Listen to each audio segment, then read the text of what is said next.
I think when they knock this place down, they've knocked the heart of the village down. It used to be thriving here, it used to be really busy. All the people using all the small shops and everything else, and then they just wasted it all for big business. That's all it is. It won't even succeed here, because they're going to put a Tesco's here. People in Cheetham won't use Tesco's, it's too bloody expensive. Makes us having to get it at the supermarket, which is dearer. Good stuff, but it was still cheap.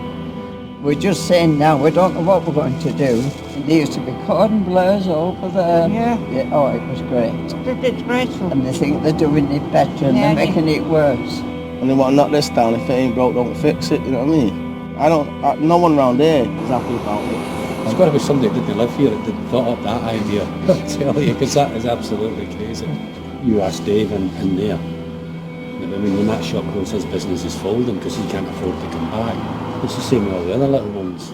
I said they closed all our little shops, which were, it was good shopping. And this has been the worst of all, because there was two little cafes, you remember, there was two little cafes here, which were both packed, and there was just a local meeting area, and now it's just like a desert. Yeah. There's no thought about the people, the community.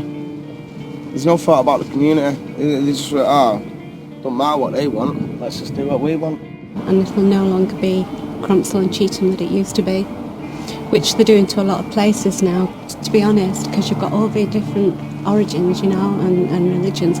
They all live together and they all mix together, and there's no animosity and there's no racism, and that's hard to find. And there's been all different cultures and everything else, and it was fantastic. It's hanging together in a way because of the amount of immigrants, but people do get on with each other, mainly because of the fact that there's a central focus that people can go to and have to mix. And people then, even though they might be suspicious of each other in the first place, they eventually do, like in the nature of things, just get on with each other in the end, and get along with it. But that actually, if anything, this does more to split the community up and cause problems than anything. Well, they've killed it. Killed Cheetham. They took the graveyard down, they took all the gravestones out, took all the soldiers out, was buried there. That was a tragedy, that. Where the cemetery went. That was a lot of bad feeling about that. Take a 100-year-old graveyard up. People's families were buried there, and they just want to park cars there.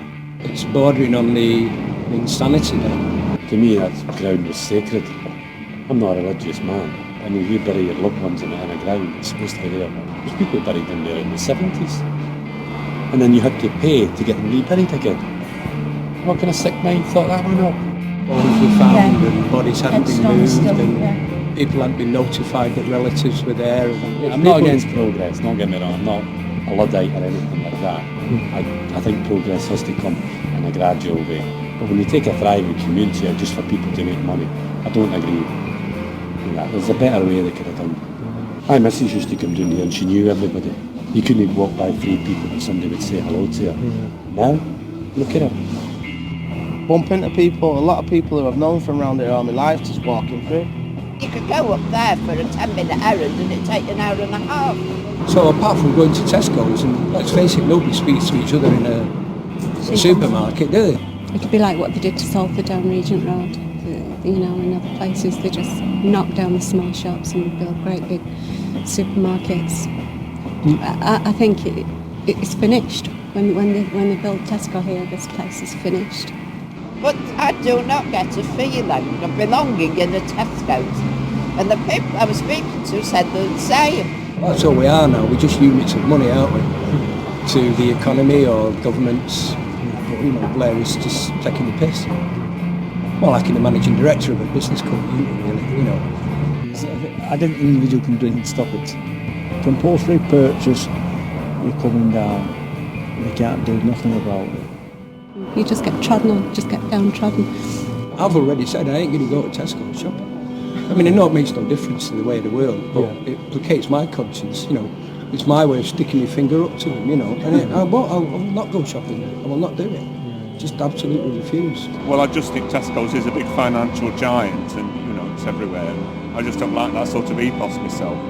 And I always maintain, as long as one person at the end of the day is prepared to put their hand up and say you're wrong, then the human race has got a chance. When that last person goes, we've all had it.